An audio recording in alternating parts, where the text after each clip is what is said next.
বিশ্ব ক্রিকেটের সব রকম আপডেট পাওয়ার জন্য আমাদের চ্যানেলটিকে আজই সাবস্ক্রাইব করে রাখুন।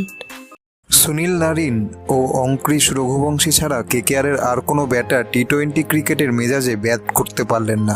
ইনিংসের প্রথম বলেই তুষার দেশপান্ডের বলে আউট হন ফিল সল্ট। দ্বিতীয় উইকেটের রান তুলে নেন রঘুবংশী ও নারিন।